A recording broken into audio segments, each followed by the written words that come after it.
focus ng Blacklist as an organization sa pag-control ng mga Lord Dance. Yeah, and this is it. Do or die for both teams.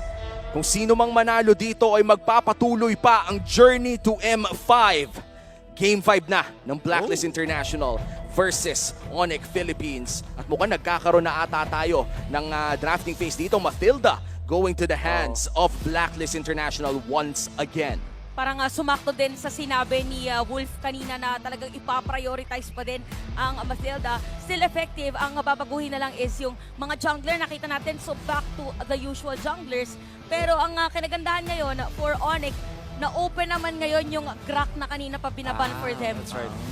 And this time with Valentina, ang naging change, ang kanilang trade ay Valentina plus the Grak. And now meron sila Akai. So, katulad nung sinabi ni Renzo baka dun sa comfort, hindi naman siya literal na comfort, but yung simple, kumbaga. Hindi naman nila masyadong i-reflex yung kanilang mga heroes. They can be focusing on that.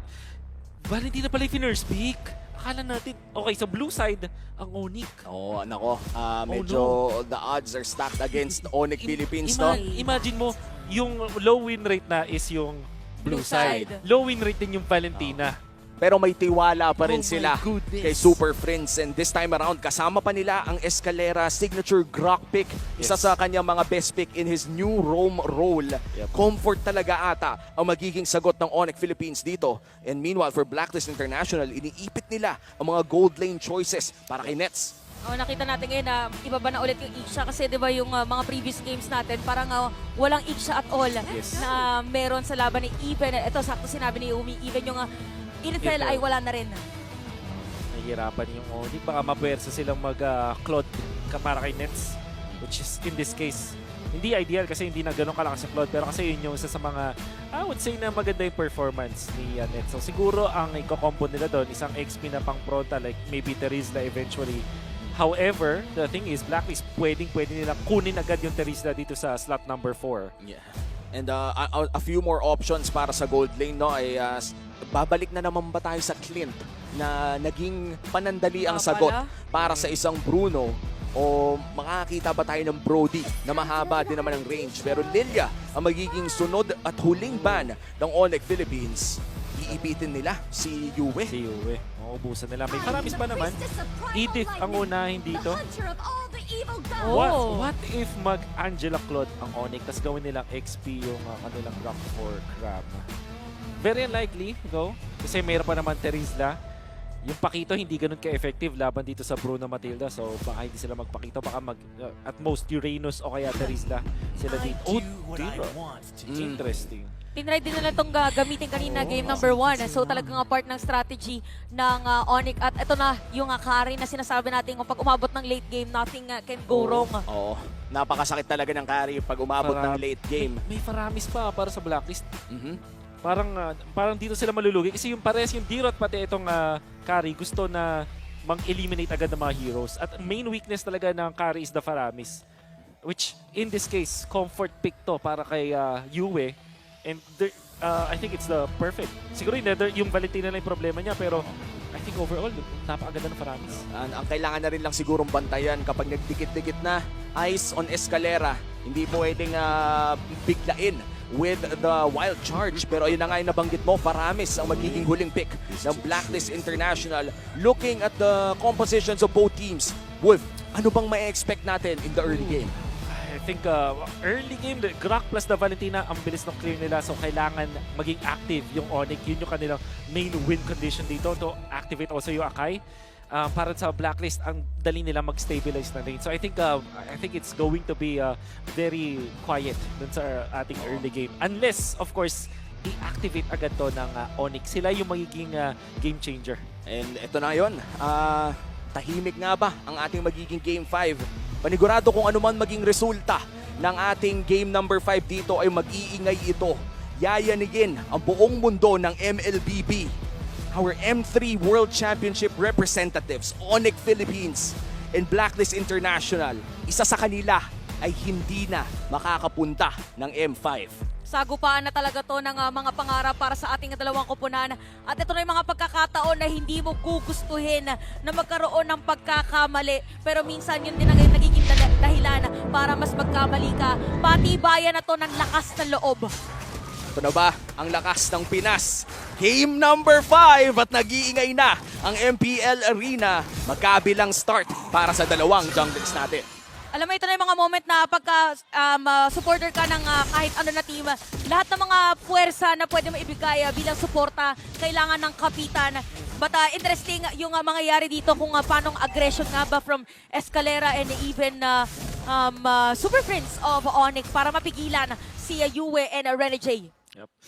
Kagandahan is yung Grok tsaka yung Valentina, sabi nga natin mabilis yung wave clear. So, expect natin na pwedeng sila yung umikot agad. Hindi sila pwedeng maging passive overall. At ang ginawa rin na rotation dito is kinuha nila yung level 2 parehas dun sa Grok pati sa Valentina by rotating yung kanilang mid lane doon sa may XP lane. Ayan na nga, nagkakaroon lang ng poke dito sa mid lane pero hindi pa talaga tayo nakakita ng mga malalaking rotations, and this is something na siguro ma-expect natin in all lanes apart the XP lane dahil alam naman natin na halos lahat ng 1v1 matchups ay lamang ang biro. Oo, lalo na sa uso din ngayon na makunat din yung makakatapat mo. So, pwede nga mangyari dito is magkokontrahan na din talaga yung ating mga XP lane at grabe nga mga poke na ginagawa dito sa may mid lane. Parang walang kukurap moments sa may mid. Pag napakurap ka lang, parang hindi mo makiklear yung isang minion. Yun yung yung mga minsan yung mga isang minion na yun pa yung nagiging rason kung may item ka ba o wala in a certain important fight at everything matters at this point, no? M5 World Championship journey ang nakataya sa Game 5 na to. Unang turtle, magkakatinginan na si Ryzen at Sensui. Matagal nang naglalaban ang dalawang ito. Gustong magkaroon ng level 4 na Escalera kaso pinok agad siya ni Yue. Well done from Blacklist. Pati din na agad ni Grok. Low agad yung Grok. Oo, nandun agad. Ito makikita natin na Blacklist International, unang pupwesto doon. And si Escalera nga ay wala pa nga level 4. So ito na yung sinasabi natin na isang prowess din ng Grok na pwedeng mangharang anytime at makapag-reset. So ito na yata ang pinakamatagal na turtle objective na makikita natin sa umpisa pala ng laban dahil napaka-importante nga ng tempo ngayon. And look at that, in an instant guard just bari, hindi nga lang mare-reset. Halos walang buhay dito si Edward. Meron pa dito nga Nether Realm pang counter pero meron din paggamit dito si Super Prince gamit ang kanyang Valentina na IMU. So ngayon, mamapushback naman ni Sensui with 6 kill. Secure na turtle si Ryzen, mga patay baka. First blood ngayon para kay Rene J. Na heavy spin na siya pero yung kadulu-duluhan ng Appraiser's Wrath ang nakakuha ng turtle na yun. Hindi na basta-basta instincts yun. Meron ka na ring konting swerte sa dugo. I would say, credit natin, nilagay naman nila yung sarili nila sa pwesto na pwedeng iswerte as Escalera gets out.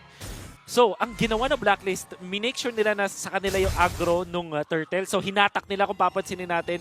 So, ibig sabihin, pag gamit tong ipit, hindi mo pwedeng itodo na tulak yung mga kalaban mo kasi marireset yung turtle. At the same time, yung pwesto ni Sensui is meron pa rin siyang fighting chance dun sa may retry. So, Blacklist International, they put themselves in a spot where kaya nila pumalag kahit may heavy spin.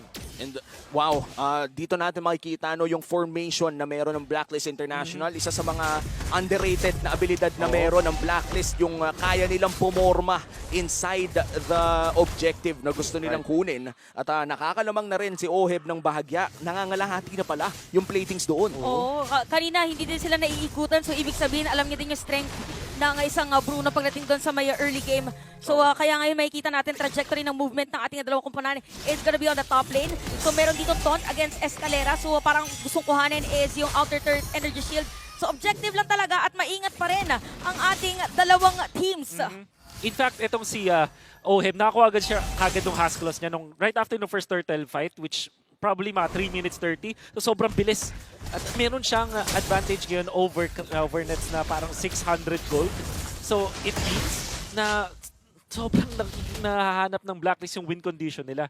Oheb is 1 level ahead of nets this time. And surely magta-translate yan sa more gold. Yeah, and with the power spike as well ng isang Bruno. Isa yun sa mga kailangan nating abangan dahil hindi nagsastand pa rin naman ang statement na si Bruno ay isa sa mga pinakamasakit na marksman. Mas lalo na kung maagang maka-item. At ngayon, Ryzen, sisimulan ang turtle na ito. Nakita, Sensui, nakita natin kanina na si Sensui makakuha.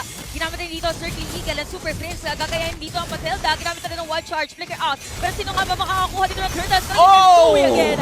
Tapos yung heavy spin. Ginamit na rin. Diretso pa nga dito sa may purple buff. At diretso lang ang Blacklist International. Even yung King and Wave dito sa may middle lane. Makiklear na rin.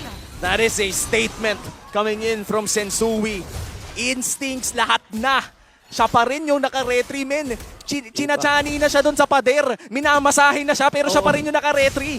First turtle, sabihin natin, okay, sige, na may konting luck factor, maganda yung pwesto nila, surely. Pero 2 beses niyang gamitin na agawan si Ryzen, especially naka-heavy spin siya. Like you say, Sensui Instincts is real. And ang ganda kasi ng item, di ba? Ang key para manalo ka ng duelo against the Akai kahit nakaipit ka na is make sure na may tough boots ka. And available yun kay Sensui. Meron siyang mga small windows to get the retribution at nanalo siya versus Ryzen.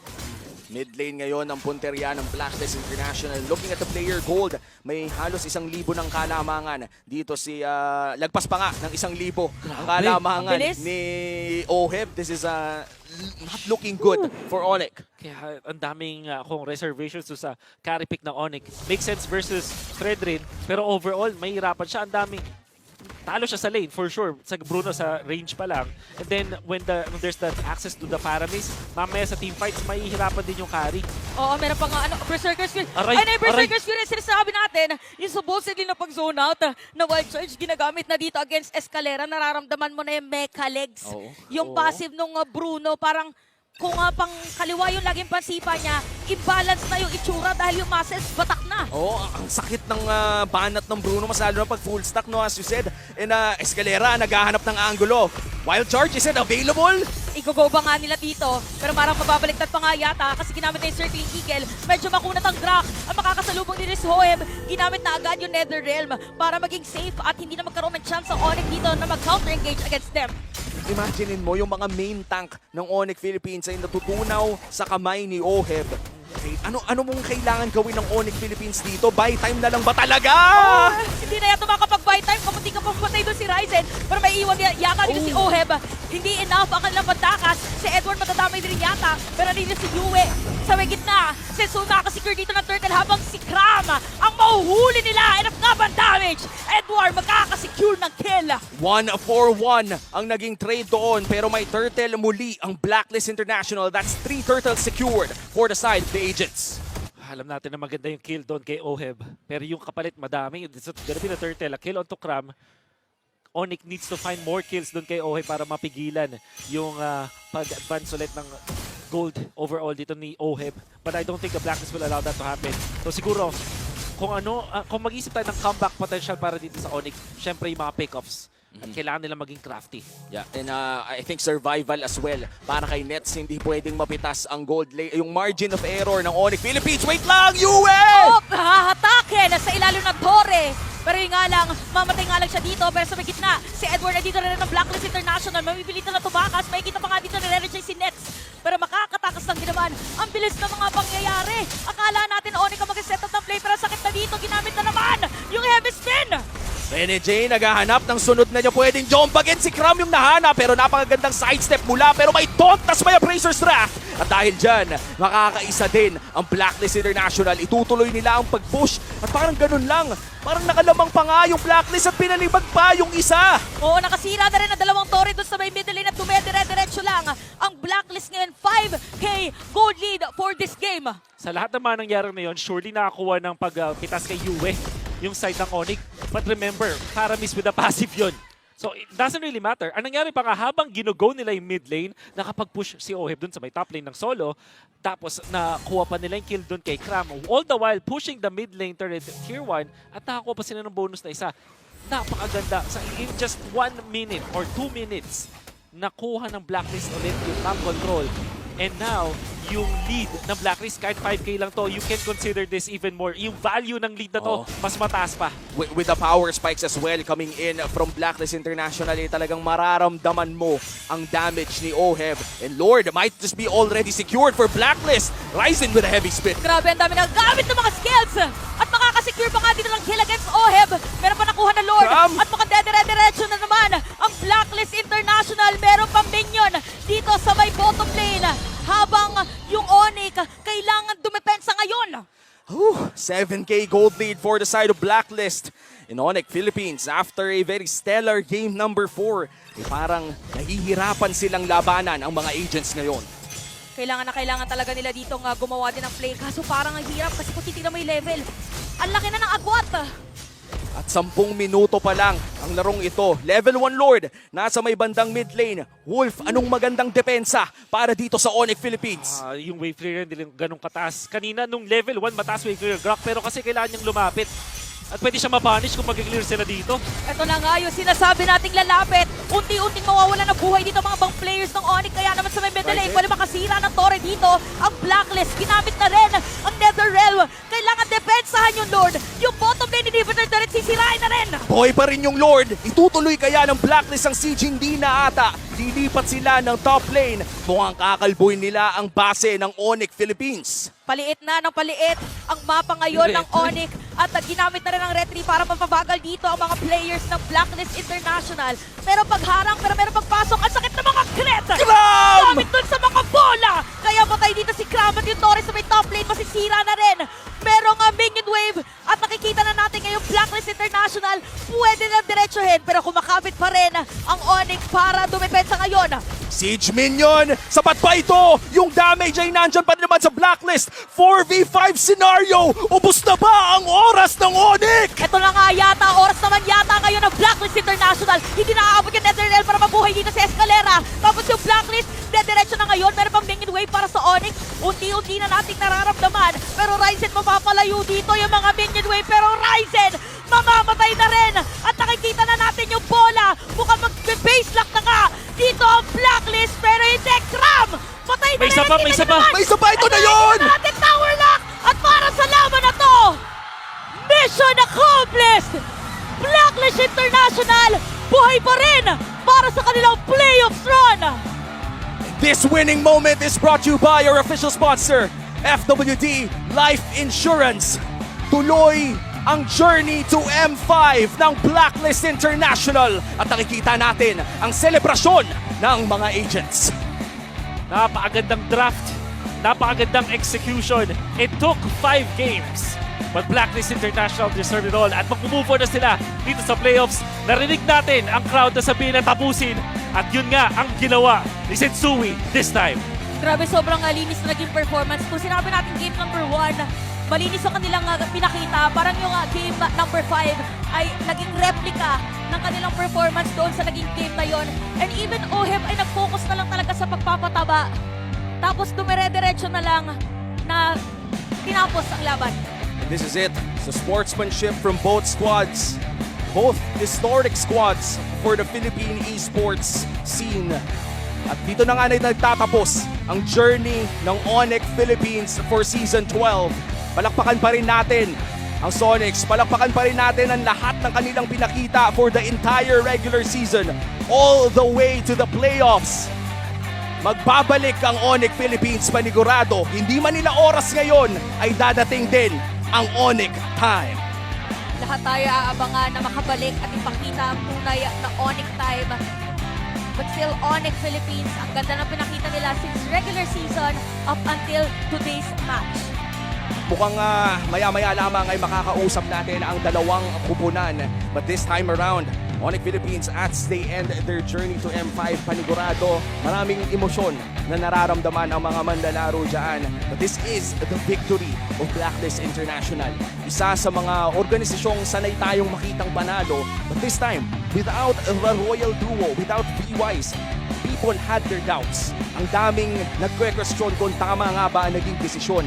Pero mukhang tuloy pa rin ang kanilang journey, tuloy pa rin ang kanilang paghanap ng sagot sa mga tanong na yon. And Blacklist International, they're gonna wait for Onyx Philippines. But right now, the crowd, I'm sure they're happy with that result sa Onyx Philippines, sa Blacklist International. Muli, kami ang naging casters nyo para sa pinakaunang seryeng ito. Mga para si Umi, kasama dito si Chantel at Wolf. Punta na tayo kay Mara Aquino.